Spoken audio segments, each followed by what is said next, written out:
G'day, I'm Paul. So look, I know it's a bit hard to see, but this car here is the new Hyundai Kona. This one here is the N-Line as well. So it's not the full fat N version because that is dead. They've announced they won't be doing another Kona N, which is a bit disappointing, but this is the entry level to the N-Line. This one here is powered by the mid-spec of the N-Line engines. It is a 1.6 litre turbocharged petrol all-wheel drive.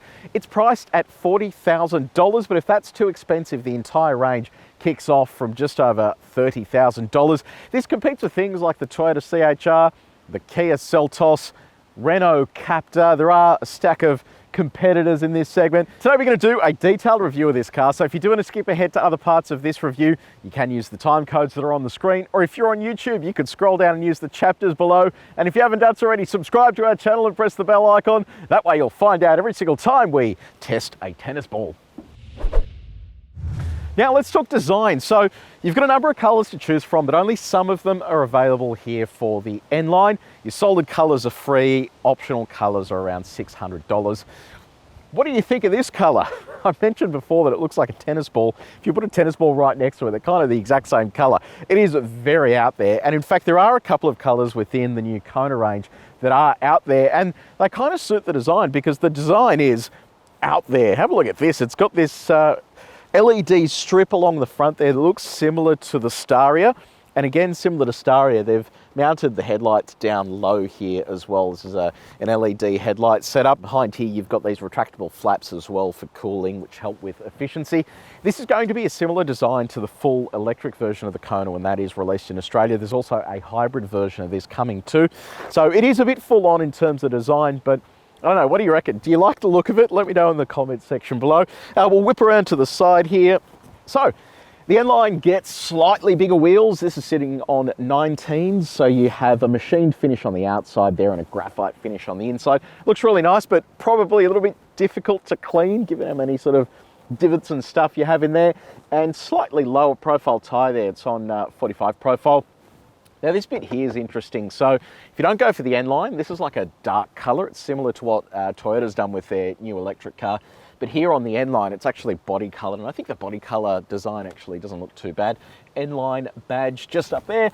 Over here you've got an indicator built into the wing mirror with piano black along the top there. This doesn't have that 360 camera system, so you won't find a camera under there. That is reserved for the premium version of the N-Line.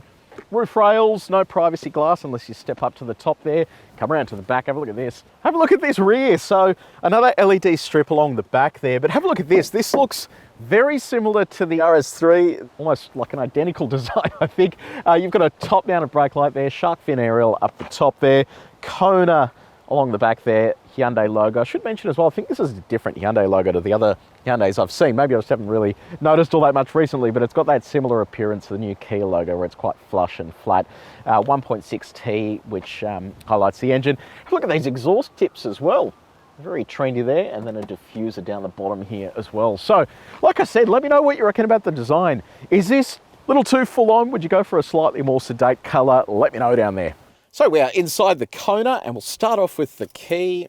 Here it is. So you've got lock, unlock, remote start, and then blank down the bottom there. You've got a button on the side there to open the boot, and then it's blank on the back. This is a proximity sensing key, so you can just grab the door handle. You've got a push button start just over here.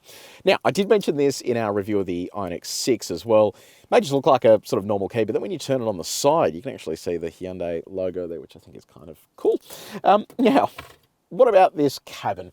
Look, I think it's a big step forward from the old one. I think it looks it presents really nice. And I love the fact that here with the N-Line, you also get these highlights as well. It just really makes it pop nicely. But it still has a little bit of an air of, I don't know, it just looks a bit dull to me. I think there's just a bit too much darkness around here. And it would have been nice to see them split up the colours a little bit. There's also a lot of scratchy plastic around here as well. So, I don't know, I think they could have made it just feel a little bit more premium than it is, but yeah, I guess beauty is in the eye of the beholder. I do like these two big screens ahead of the driver though, so it's cool to see they've gone to a bit of effort with bringing technology as well into the whole package. Now, what about your touch points? So that is firm in the center there and sort of firm on the door there as well. How firm are they? We've got our durometer. We've tested the main surfaces in this cabin. If you want to see how this car compares to others that we've tested before, have a look at the link here in the description below. Now, Build quality. What's it like? Oh, that is fairly wonky there in the center. A bit disappointing. Not too bad outside of that. Here's our door slam.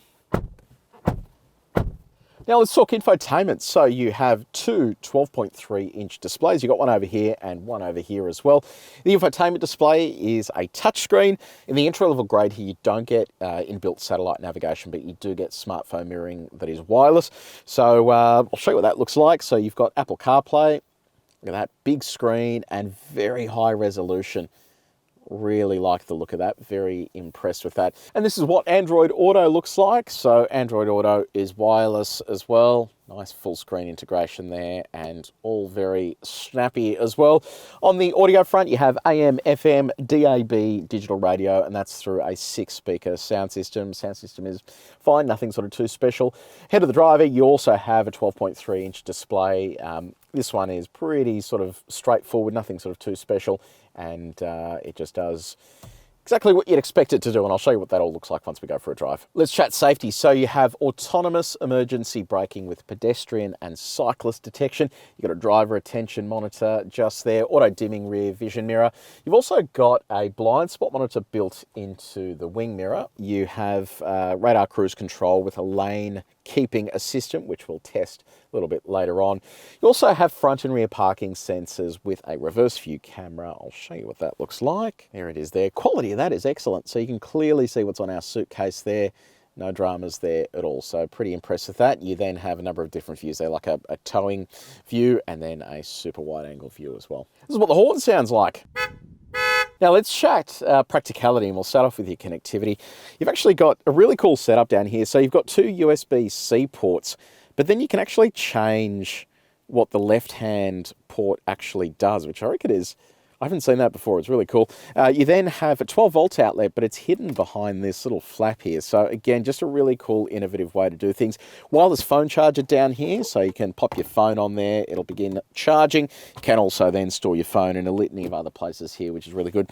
Now, coffee cup, look at this. So you can whack it down there, but as you can see, it kind of moves all over the place and you're going to be spilling your coffee everywhere. But you then can deploy these two little suckers here, and then they hold your drink in position. And in the instance of the coffee cup there, it's not too bad. You also have teeth on the side there that help you hold things in position.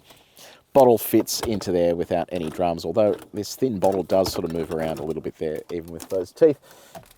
Little bottle fits in the door. Let's try our big bottle as well. Beauty, fits in the door without any dramas.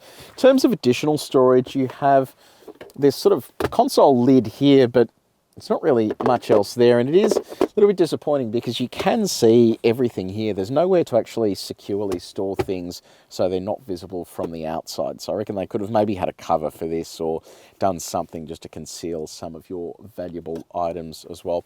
Glove box over here, reasonably sized, little slot here as well to store your bits and pieces. Let's chat comfort. So you have dual zone automatic climate control. You don't have any heated seats or heated steering wheel, but the seats are pretty cool. You've got a partial Alcantara finish. The N logo's in Alcantara as well. So I think it is a really cool looking setup, but seats are manually adjustable for both the driver and front passenger. Steering wheel offers both tilt and reach adjustment. And on our reach test, all of that stuff is easy to reach while you're driving. So second row, it is worth calling out. The Kona is longer, wider, taller, the wheelbase is longer, so it has grown enormously over the previous generation, and you can kind of see that here with the legroom. I've got really decent knee room there, toe room is great, and headroom is really good as well. So they are very much welcome improvements. You've got map pockets here. That red continues here with the air vents. You also have two USB-C ports, a center armrest with two cup holders. In addition to the cup holders, you've got ISOFIX points for the two outboard seats and top tether points as well. And what about our window test? So manual up and down, boom, goes all the way down. Very impressive. Now, cargo space, it has grown, yay. So you now have over 400 litres of cargo space. Visibly, it actually looks bigger than the old one as well, which is great news. Get a spare tyre under here. I'll show you what it looks like with our bags in there. So, lappy bag in there, suitcase there. And then you've got a couple of little storage slots off to the side with an LED light there as well. hooks too if you need them. If you do want to expand the space though, you can drop the second row. And once you get that thing out of the way, it expands the space to over 1,200 litres, which isn't actually too bad. Okay, so we have just hit the road in the Kona, and welcome to the most annoying feature known to man. Hear that? It's telling me I've gone over the speed limit, which it has, for some reason, decided is 20 kilometres an hour, even though it's not. And the most annoying part about this is this feature turns itself on every single time you start the car. It's just constantly beeping at you and annoying you. So to turn it off, you have to go into the settings menu. And then once you're in the settings menu, you have to go over here to this screen and then manually turn off the speed limit warning. So this is probably one of the most annoying features in a Hyundai and a Kia today. And that second thing you're hearing there is the driver distraction warning. For some reason it's thinking I'm not concentrating at the moment, it's just constantly flashing and beeping at me. So I'm going to turn off that as well because that is also annoying. So now that all that stuff's switched off, and I actually think safety features like that are totally redundant if you're turning them off every single time you start the car. So I think that urgently needs attention.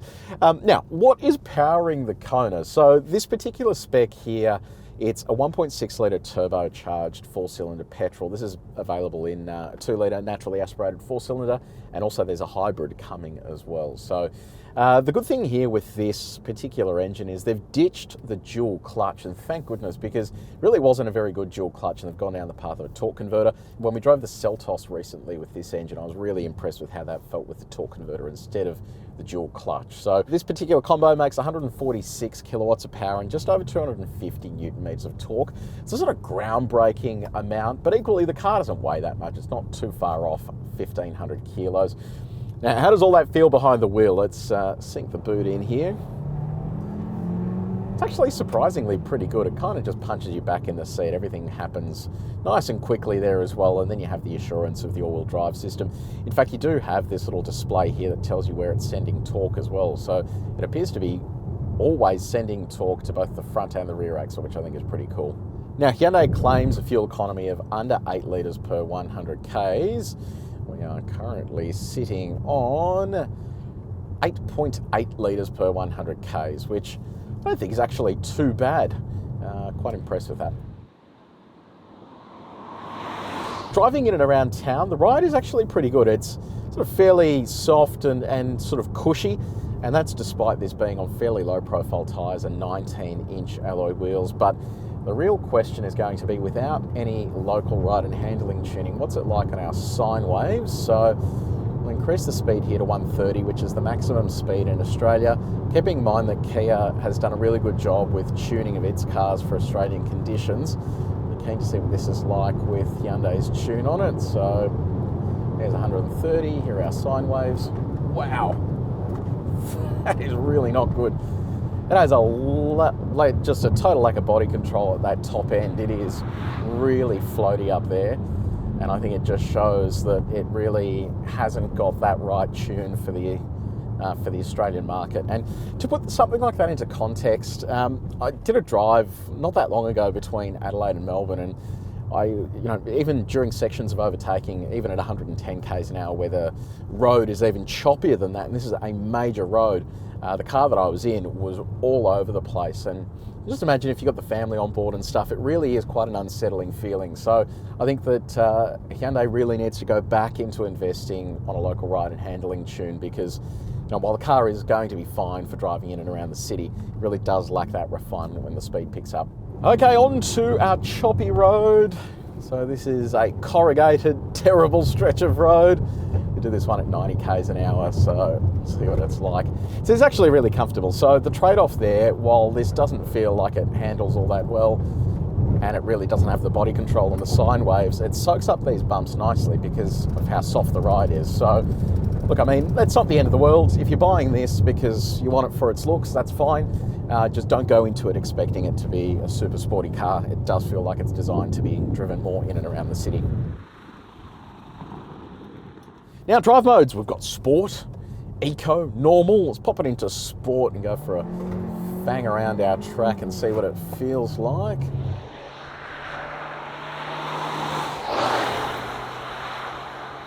little bit of body roll there because of that softness, but yeah, it's interesting. You can kind of feel it leaning over, but this engine is great. It's really picking up pace nicely. Yeah, so that softness that they've engineered into it is affecting the way that it feels around here when the speed picks up, because it has a lot of lean on it, and I'm feeling a lot of kickback here through the steering as well as it tries to navigate itself when it's getting thrown around a bit.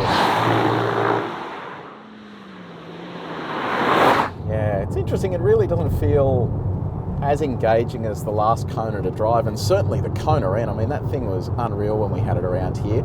This just feels like it's been dialed back a lot in comparison to that. So yeah, I mean, it's got the N-Line badge, but it really doesn't feel like a proper N product like the old one used to.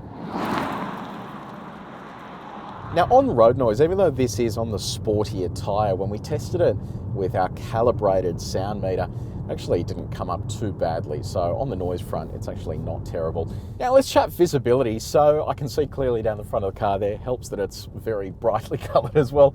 Wing mirrors are a really decent size too, with a blind spot monitor built into them. Visibility out the back isn't too bad either. It is a narrow envelope, but it's fine. Okay, so time to test our semi-autonomous systems. We do this at 70 k's an hour. So I will set cruise control. It's basically designed to give us an idea of how well the vehicle is willing to stay within its lane when it's all active. So we're going to use the 3 outer lanes here, and the whole concept is that the further we go out, the more torque it needs to apply to the steering wheel to keep it in position. So we're in lane 1 now. Steering wheel is green. Lanes are green as well. It's kind of holding fine there. Jump over to the next lane over. Okay, so it is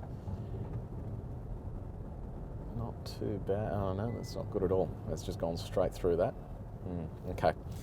Not very good. I'm quite surprised by that. I would have thought that it would be at least willing to hold those lanes properly, but it doesn't seem to be very keen to do that at all. So yeah, I think that system probably needs a little bit of work.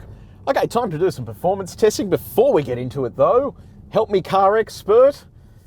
Google it, and we will connect you with some vetted car dealers who will help you get the best deal on a new car today, including some of the cars that are in stock like this one. So just go to Google, type in Help Me CarExpert, and that page will explain everything for you.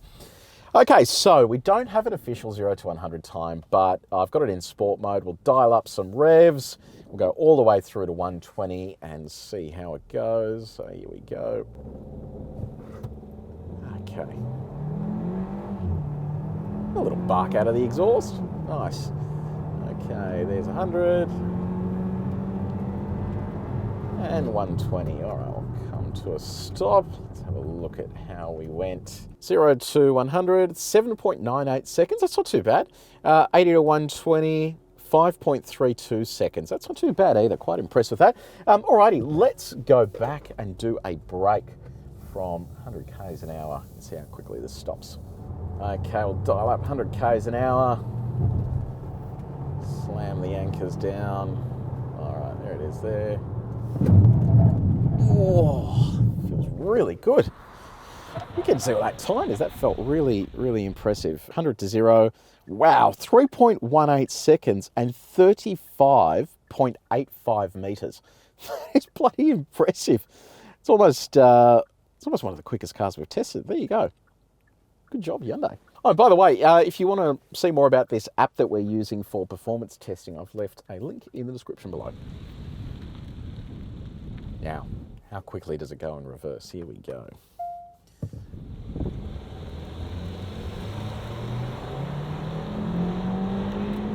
Oh, 77 k's an hour. That is not a bad effort.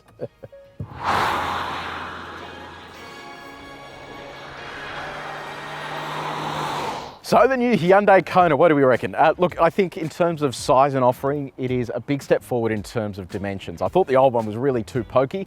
This is a huge step forward in terms of how much boot room you have, rear leg room, and the tech is significantly better as well.